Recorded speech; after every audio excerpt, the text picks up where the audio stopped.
Praise the lord. ప్రభు అయిన యేసుక్రీస్తు నామంలో మీ అందరికీ మా హోసనా మినిస్ట్రీస్ తరపున హృదయపూర్వకమైన వందనాలు తెలియపరుస్తున్నాను. ప్రభు మిమ్మల్ని ఆశీర్వదించి దీవించునుగాక. పురులర ఈ పూట పరిశుద్ధ గ్రంథంలో మన పితరులు దేవునిని ప్రీతిపరచడానికి, సమాధానపరచడానికి, లేక దేవునితో సమాధానంగా ఉండడానికి అర్పించిన బలిపీఠాలను గురించి కొన్ని విషయాలు మనం తెలుసుకుందాము. మన పితరులు బలిపీఠం కట్టి బలులు అర్పిస్తూ వచ్చారు. సమాధాన బలి అని, పాప పరిహారార్థ బలి అని, నైవేద్య బలి అని, ఇలాగా వాళ్ళు దేవునిని ప్రీతిపరిచి దేవునితో వారుకున్న సమాధానాన్ని ప్రకటిస్తూ దేవునితో వారు సమాధాన పడుతూ బలిపీఠములను కట్టడం మన పరిశుద్ధ గ్రంథంలో మనం చదువుతాము. ఆయన ఆ బలి యొక్క సువాసనను ఆఘ్రాణించినట్లు, అంగీకరించినట్లు, వారి యొక్క ప్రార్థనలు ఆమోదించినట్లు మనకు లేఖనాల్లో ప్రత్యక్షమవుతుంది. మొదట దైవజనుడు భక్తుడైన నోవాహు ఈ యొక్క బలిపీఠాన్ని ఆయన ఆరంభించినప్పటికీ ఎక్కువ బలిపీఠాలు కట్టి దేవునిని ప్రీతిపరిచిన, దేవునితో సమాధానం కలిగి బ్రతికిన భక్తుడు అబ్రహాముగా కనిపిస్తాడు. ప్రారంభించినది నోవాహు గారైనప్పటికీ ఈ ఘనత, ఈ ఆధిక్యత, ఎక్కువ బలిపీఠాలు కట్టిన ఆధిక్యత మాత్రం అబ్రహాముకి దక్కింది. ఆయన పలుమార్లు దేవునికి బలిపీఠాలు కట్టడం, బలులు అర్పించడం, ఆ అర్పణ ద్వారా దేవుని యొక్క దీవెనను అనుభవించినటువంటి భక్తునిగా మనకు కనిపిస్తాడు. అందులో ఆ బలిపీఠముల యొక్క ఆంతర్యాన్ని గనక ఒక్కొక్కటి చదువుకుంటూ వస్తే ఒక్కొక్క ఆత్మీయ అర్థాన్ని, ఆధ్యాత్మికమైన శక్తిని, ఆధ్యాత్మికమైన ప్రత్యక్షతను మనకు కలిగిస్తాయండి.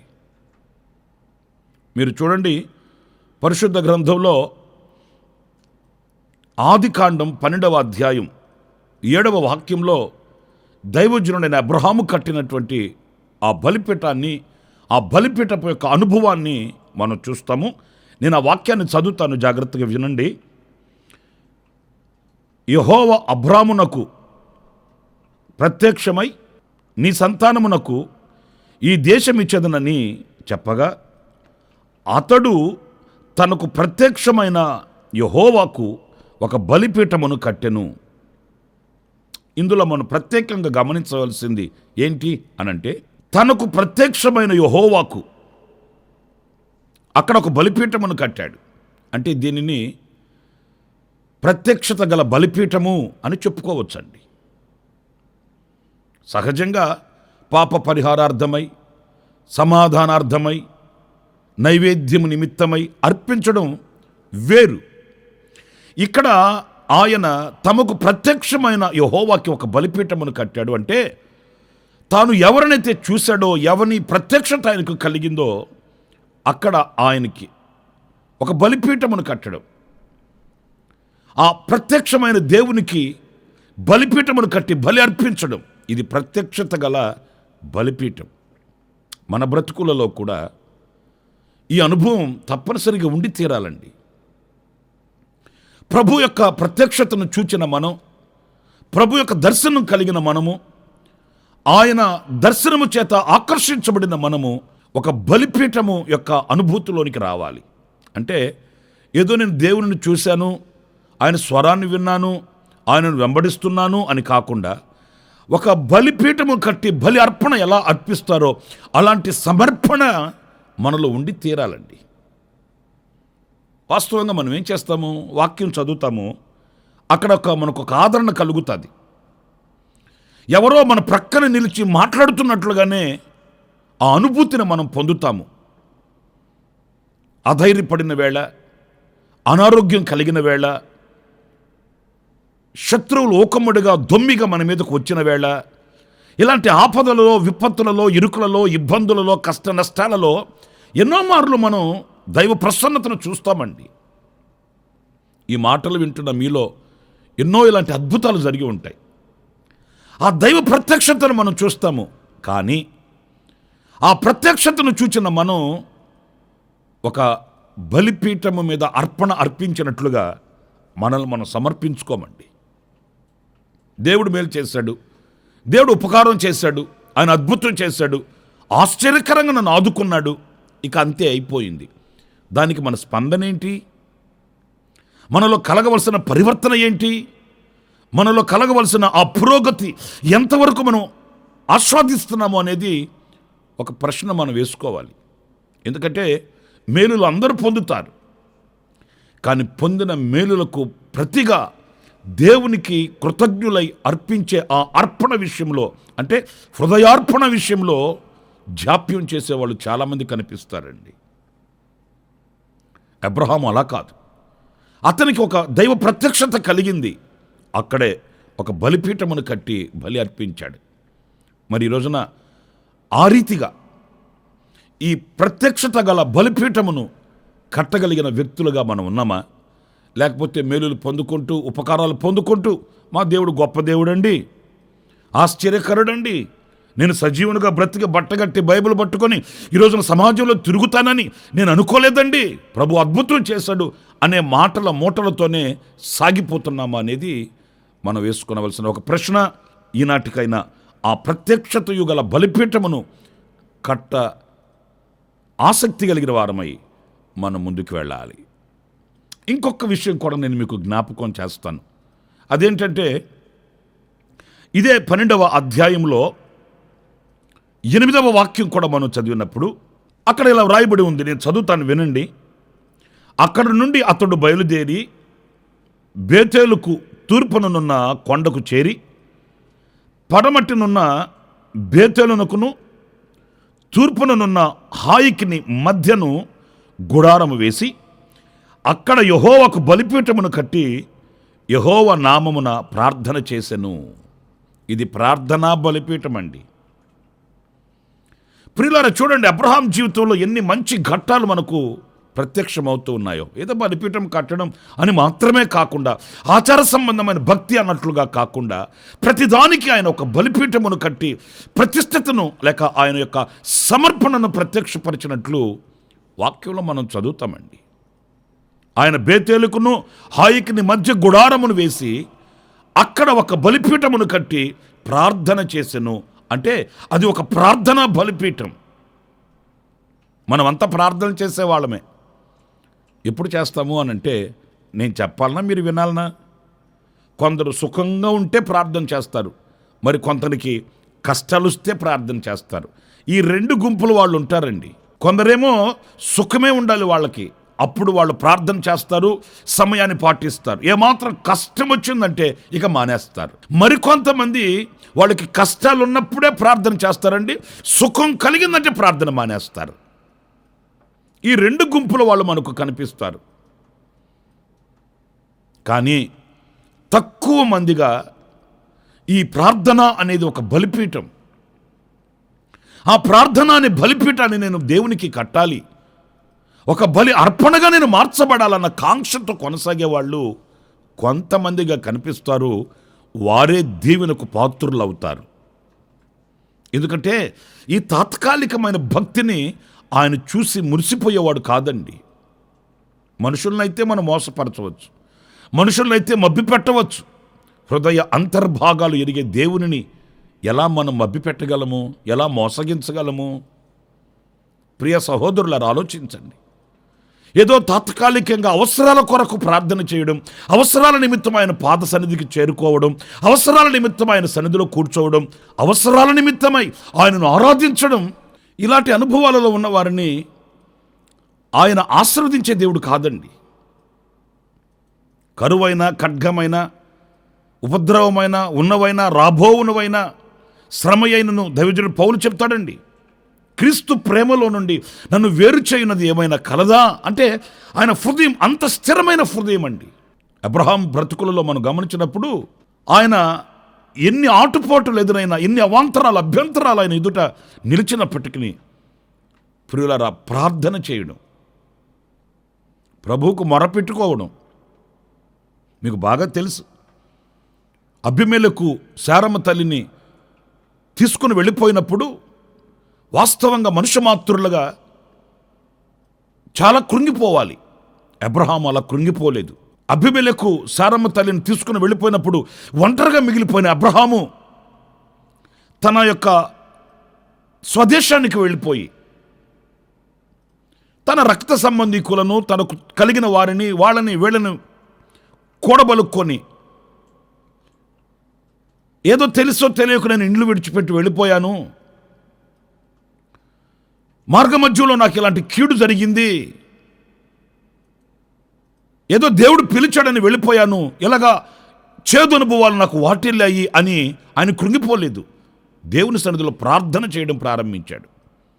ఆశ్చర్యమైన సంగతి, మనం లేఖనాల్లో చదువుతుంటాం కదండి, దేవుడు ఆ విషయంలో జోక్యం చేసుకున్నాడు, అబ్రహాముకు న్యాయం చేసి పెట్టాడు. నా ప్రియమైన సహోదరులారా, ప్రార్థన పరిస్థితులను మారుస్తుంది, ప్రార్థన కోటగోడలను కూలుస్తుంది, ప్రార్థన మన జీవితంలో వెలుగును పుట్టిస్తుంది, ప్రార్థన మనకు గమ్యం చూపిస్తుంది, ప్రార్థన దేవుడితో సహవాసాన్ని ఏర్పరుస్తుంది, ప్రార్థన హృదయంలో నెమ్మదిని పుట్టిస్తుందండి. ఈ ప్రార్థన అనే బలిపీఠమును కట్టిన అబ్రహాము అన్ని విషయాలలో దీవించబడ్డాడు, ఆశీర్వదించబడ్డాడు. ఎదురైన పోరాటాలన్నింటిలో కూడా ఒక ఘన విజయాన్ని చేతబట్టి ఆయన కోరిన రేవుకు చేరుకున్న విశ్వాస వీరుడు అబ్రహాము. మరి మన పరిస్థితి ఏంటి? తాత్కాలికంగా ప్రార్థన చేసే ప్రార్థనా వీరులమా, బలిపీఠమును కట్టి ప్రార్థన చేసే స్థిరమైనటువంటి మనస్సు కలిగిన ప్రార్థనా వీరులమా అనేది మనం జ్ఞాపకం చేసుకుని విమర్శించుకోవాలి. ఆఖరిగా మరొక మాట కూడా నేను మీకు జ్ఞాపకం చేస్తాను. అది 13వ అధ్యాయం 18వ వాక్యాన్ని, ఆదికాండం నేను చదువుతున్నాను, వినండి. అప్పుడు అబ్రాము తన గుడారము తీసి హెబ్రోనులోని మమ్రే దగ్గరనున్న సింధూర వృక్ష వనములో దిగి అక్కడ యెహోవాకు బలిపీఠమును కట్టెను. చూడండి, ఈ 3వ బలిపీఠము ఆయన సింధూర వృక్ష వనములో దిగి అక్కడ యెహోవాకు బలిపీఠమును కట్టాడట. ఎందుకని ఇన్నిసార్లు బలిపీఠాలు కట్టాలనా? ఈ బలిపీఠం యొక్క ఆంతర్యం ఏంటి? ఈ బలిపీఠం ఎందుకు కట్టవలసి వచ్చింది అనంటే, మీరు 14వ వాక్యాన్ని నేను చదువుతాను, వినండి. లోతు అబ్రామును విడిచిపోయిన తర్వాత యెహోవా, ఇదిగో నీ కన్నులెత్తి నీ ఉన్న చోటు నుండి ఉత్తరపు తట్టు, దక్షిణపు తట్టు, తూర్పు తట్టు, పడమర తట్టును చూడుము. ఎందుకనగా నీవు చూచుచున్న ఈ దేశమంతటిని నీకును నీ సంతానమునకును సదాకాలము ఇచ్చెదను. మరియు నీ సంతానమును భూమి మీద నుండి రేణువుల వలె విస్తరింపచేసేదను. ఎట్లనగా ఒకడు భూమి మీద నుండి రేణువులను లెక్కింపగలిగిన ఎడల నీ సంతానమును కూడా లెక్కింపవచ్చును. 18వ వాక్యం. అప్పుడు అబ్రాము తన గుడారము తీసి హెబ్రోనులోని మమ్రే దగ్గరనున్న సింధూర వృక్ష వనములో దిగి అక్కడ యెహోవాకు బలిపీఠమును కట్టెను. ప్రియులరా, ఈ బలిపీఠం ఆశీర్వాదపు బలిపీఠం అండి.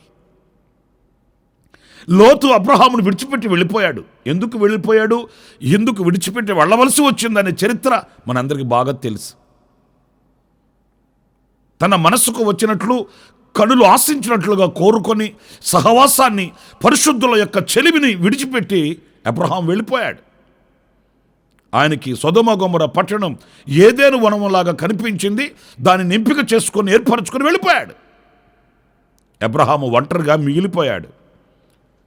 మిగిలిపోయిన అబ్రహాముతో దేవుడు చెప్తాడు, నీవు కనులెత్తి చూడు, నేను ఆశీర్వదిస్తాను, నేను దీవిస్తాను, నిన్ను గొప్ప జనముగా చేస్తాను, నీ సంతానమును ఇసుక రేణువుల వల్ల నేను దీవిస్తానన్న అభయ వాక్కు అబ్రహాముకు చేరింది. ఆశీర్వదించబడ్డాడు, దీవించబడ్డాడు. ప్రియులారా చూడండి, కొన్ని సందర్భాలలో మనం ఎవరైనా మనకు కీడు చేస్తే, ఎవరైనా మనకు దూరమైపోతే, ఎవరైనా మనకు హాని తలపెట్టినప్పుడు కృంగిపోతుంటాము. ఎలా అయిపోయింది పరిస్థితి, ఎలాగైపోయింది అని మనం అధైర్యపడిపోతుంటాము. కానీ అబ్రహాము అలా అధైర్యపడకుండానట్లు లోతు అబ్రహామును విడిచిపెట్టి వెళ్ళిన తరువాత వెంటనే దేవుడు ఆ స్థానాన్ని భర్తీ చేశాడండి. ఆ స్థానాన్ని దేవుడు పూర్తి చేశాడు. లోతు వెళ్ళిపోయాడని కంగారు పడకు, అధైర్యపడకు. తోడు నీడ లేదని నమ్ముకున్న వాళ్ళు అమ్ముకునే పరిస్థితికి దిగజారని, హాని తలపెట్టారని, కీడు తలపెట్టారని మనసును ఉంచకు. నిన్ను నేను దీవిస్తాను, నిన్ను నేను ఆశీర్వదిస్తాను అని దేవుడు అబ్రహాము పక్షాన నిలిచి దీవిస్తే, ఆ దీవెనలకు నిదర్శనంగా అక్కడ ఒక బలిపీఠమును కట్టి దేవుని స్తుతించాడు, బలి అర్పించి దేవుని మహిమపరిచాడు. నా ప్రియమైన దేవుని బిడ్డలారా, దీవించబడిన మనం ఈ బలిపీఠాన్ని కట్టాలండి కృతజ్ఞతాపూర్వకంగా. నేను అనకూడదు కానివ్వండి, కొంతమందికి అసలు కృతజ్ఞతే ఉండదండి. ఎన్ని దీవెనలు పొందుతారో, ఎన్ని ఆశీర్వాదాలు అందుకుంటారో, ఎంతగా హెచ్చించబడి ఘనపరచబడతారో. కానీ నేను దీవించబడ్డాను, నా దేవునికి ఒక బలిపీఠం కట్టాలి, నా ఒంటరితనంలో జంటగా నిలిచి నా వెన్నుతట్టి నడిపించిన శక్తిగలనుగా దేవుని ఆరాధించాలి, మహిమపరచాలి, కృతజ్ఞుడనై ఆయన సన్నిధిలో నేను నిలవాలి అనే భావన చాలామందికి ఉండదండి. అబ్రహాము అలా కాదు.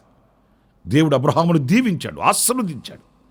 దీవించినటువంటి ఆ దేవునికి ఆ సింధూర వృక్ష వనములో ఒక బలిపీఠమును కట్టి ఆయన మహిమపరుస్తున్నాడు, ఆరాధిస్తున్నాడు. నా ప్రియులారా, ఆయన చేసిన మేలులు తలంచి ఏనాడు ఆయన కృతజ్ఞత స్తుతి బలిపీఠాన్ని కట్టావా? మన కీర్తనకారుడు దావీదు చెప్తాడు, నా అంతరంగములో ఉన్న సమస్తమా. అంటే దేవుడు చేసిన ఏ కార్యము కూడా ఆయన మర్చిపోలేదు, అంతరంగములో దాచిపెట్టుకున్నాడు. దేవుడు చేసిన ఏ ఉపకారాన్ని ఆయన మర్చిపోయి విడిచిపెట్టలేదు, అంతరంగములో ఉన్నాయి. మరి మనకున్నాయా? దేవుడు చేసిన ఉపకారాలు మన అంతరంగంలో ఉన్నాయండి? దేవుడు చేసిన మేలులు మన అంతరంగంలో దాచబడి ఉన్నాయా? లేకపోతే ఎప్పటికప్పుడు మర్చిపోయామా? కొంతమంది అంటుంటారు, ఏం చేశాడండి దేవుడు? కొంచెం చిన్న శోధన రాగానే, ఇబ్బంది రాగానే, కష్టం రాగానే విరుచుకుపడుతుంటారు. ఏం చేశాడండి దేవుడు? ఏ మేలు చేశాడండి దేవుడు? అంతేగాని చేసిన ఉపకారములకు కృతజ్ఞత కలిగి బ్రతకాలన్నా, ప్రభు చేసిన ఉపకారములకు నేను ఆయనకు బలిపీఠమును కట్టాలన్న కాంక్ష ఈ రోజున అనేకులకు ఉండదండి. ప్రియులారా, మనల్ని ప్రేమించిన దేవుడు ఆయన హృదయాన్ని విశాలపరుచుకున్నాడు. మనల్ని ప్రేమించిన దేవుడు మన కొరకు దిగి వచ్చాడు. మనల్ని ప్రేమించిన దేవుడు మన సమకాలికుల ఎదుట మనల్ని గణపరుస్తూ వచ్చాడు. ఇలా మనం చెప్పుకుంటూ పోతే ఎన్ని ఉపకారాలు చేయలేదు. ఆయన మనకు చేయనిది ఏముంది? ఆయన మనకు చేసింది ఏముంది? ఆయన మనకు చేసిన కీడేముంది? మనకు చేయని మేలేముందండి? మనకు ఎంత చేయవలనో, ఏమి చేయవలనో సమస్తాన్ని ప్రభు చేశాడు. మరి ఈ రోజున అన్ని ఘనకార్యాలు, గొప్ప కార్యాలు చేసిన దేవునికి నువ్వు బలిపీఠమును కట్టలేకపోవడం ఏంటి? కృతజ్ఞతా స్తుతిని అర్పించలేకపోవడం ఏంటి? నేను 3 విషయాలు మీతో చెప్తూ వచ్చాను. 1, ప్రత్యక్షత గల బలిపీఠము. 2, ప్రార్థనా బలిపీఠము. 3, ఆశీర్వాదపు బలిపీఠము. 3 విషయాలు నేను మీతో చెప్తూ వచ్చాను. మరి మీరు పరీక్షించుకోండి. మీరు బలిపీఠమును కట్టే ఆ ఆధ్యాత్మికమైన ఆ స్థానానికి వచ్చి ఉన్నారా? లేక మేలులు పొందుకుంటూ, ఉపకారాలు పొందుకుంటూ స్తుతించలేని మోగబోయిన స్వరముతో సాగి వెళుతున్నారా అనేది మీరు పరీక్షించుకోండి. ప్రార్థన చేసుకుందాం. ఆశ్చర్యకరుడమైన తండ్రి, జీవాధిపతి అయిన ప్రభువా, మీకు వందనాలు. గొప్ప దేవుడవు, మహోన్నతుడవు. మా పితరులు బలిపీఠాలు కడుతూ వచ్చారు నాయన. వారు కట్టిన బలిపీఠములను, ఆ బలి యొక్క అనుభవాన్ని మీరు అంగీకరిస్తూ వచ్చారు. మా బ్రతుకులలో అలాంటి ఆధ్యాత్మికమైన విలువలు మేము కూడా కొనసాగించుకోవడానికి సహాయం చేయండి. మా పేతురుడైన అబ్రహాము మీరు ప్రత్యక్షమైన వేళ ప్రత్యక్షత గల బలిపీఠమును కట్టాడు, ప్రార్థన బలిపీఠాన్ని కట్టాడు, ఆశీర్వాదపు కృతజ్ఞతతో కూడిన బలిపీఠాన్ని కట్టాడు. అలాంటి ఆధ్యాత్మికమైన విలువలను మేము కలిగి ఉండడానికి సహాయం చేయమని మమ్మల్ని మీ చేతులకు సమర్పించుకుంటూ యేసు ప్రశస్త నామములో ప్రార్థించి వేడుకొనుచున్నాను తండ్రి. ఆమేన్. ప్రభు మిమ్మల్ని దీవించి ఆశీర్వదించునుగాక. విశేషమైన కృప నా దేవుడు ఈ దినమంతా సమృద్ధిగా మీకు అనుగ్రహించుగాక. ఆమేన్. ప్రతి దినము ఈ అనుదిన కృపాను సందేశాల కొరకు ఇంకా మరిన్ని ఆత్మ సంబంధమైన సందేశాల కొరకు ఈ మా యూట్యూబ్ ఛానల్ ని సబ్స్క్రైబ్ చేసుకోండి. Pastor Ramesh open ministries.